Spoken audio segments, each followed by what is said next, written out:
Assalamualaikum, salam literasi. Masih di Putu Buku.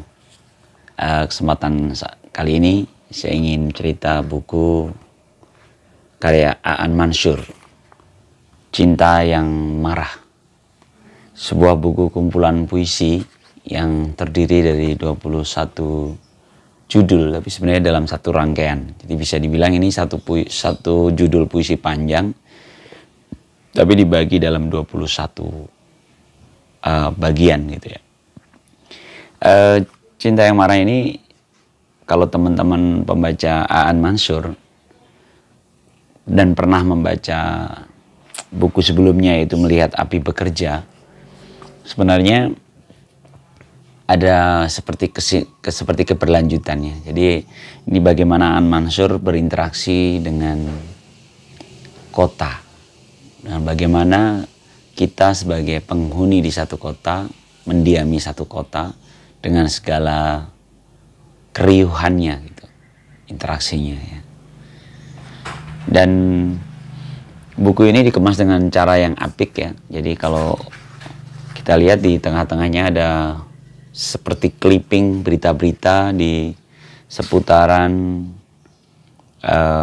21 Mei 98 ya, ketika Soeharto mengundurkan diri.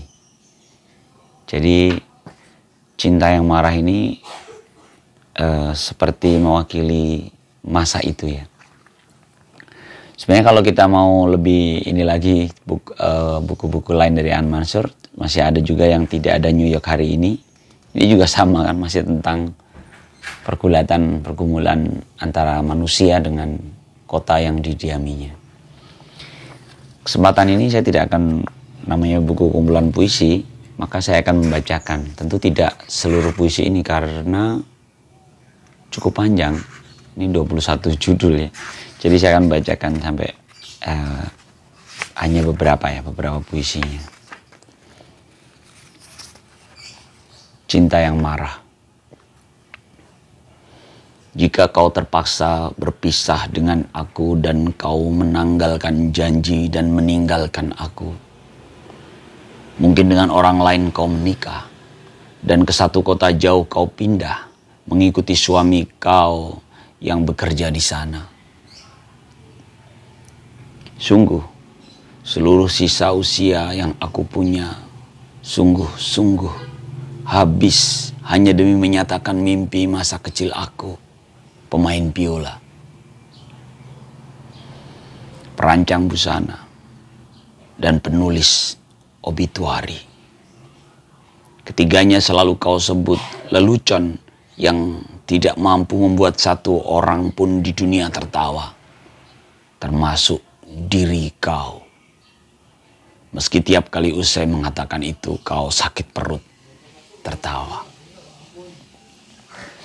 Kalender atau waktu atau apapun namanya, aku menjerumuskan kau jadi renta dan lupa ciuman yang aku dan kau curi di toilet masjid. Es krim yang aku dan kau jilat bergantian, dan nama aku yang hurufnya hanya sedikit. Aku terus menggesek senar biola atau mengawinkan benang dan kain atau mengata-ngatai kematian.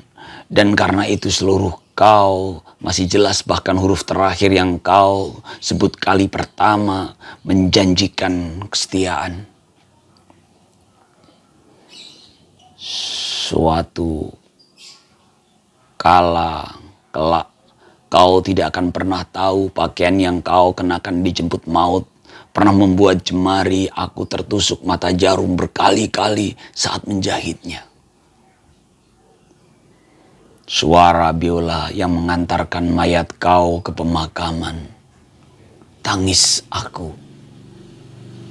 Juga tentu saja aku menuliskan obituari singkat untuk kau dan dimuat di halaman koran persis di samping obituari aku sendiri.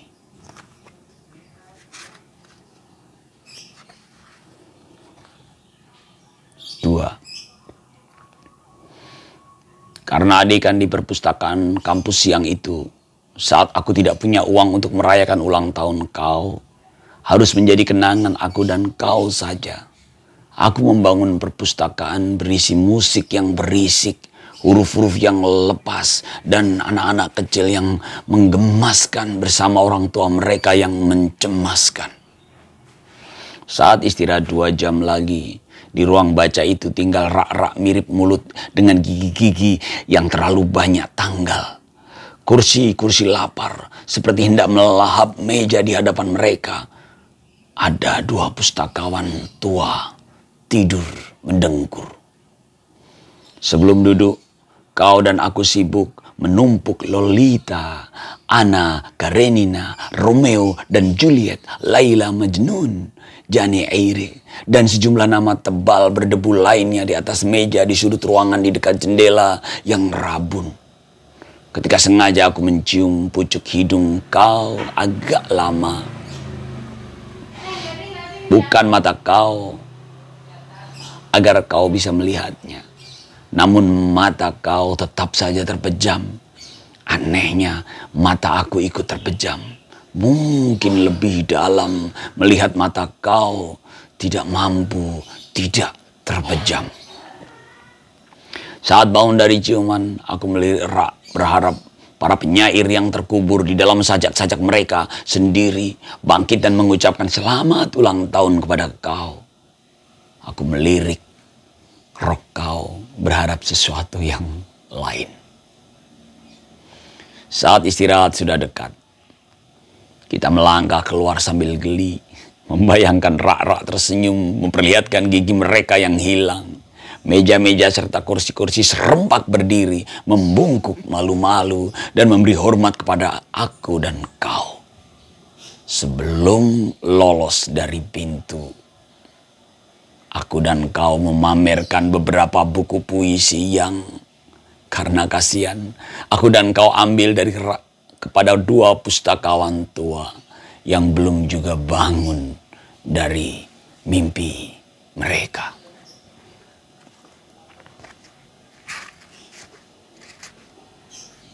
Tiga.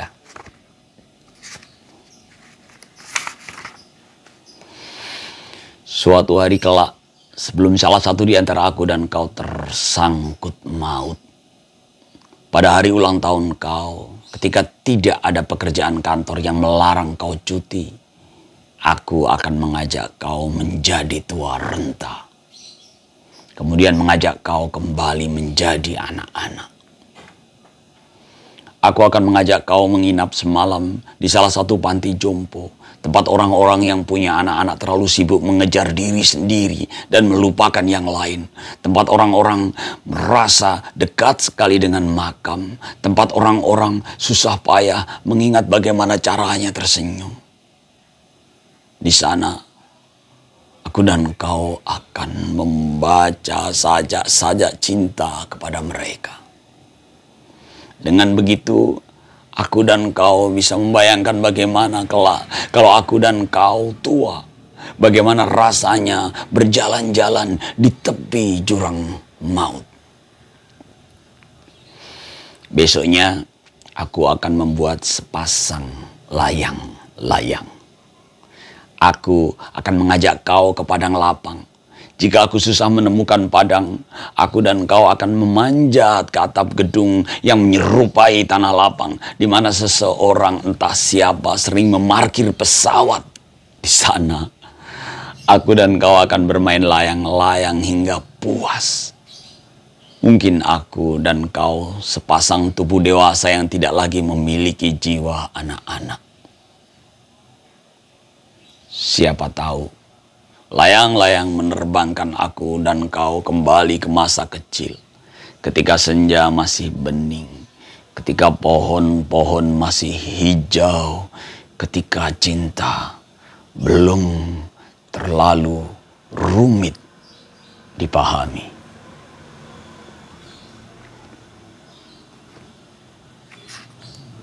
Ya, ini 3 judul dalam buku Cinta yang Marah, An Mansur. Masih ada sampai dengan 21 judul lainnya. Seru.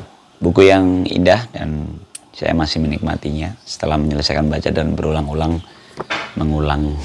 membaca ulang. Mungkin itu ya, salam literasi. Assalamualaikum warahmatullahi wabarakatuh.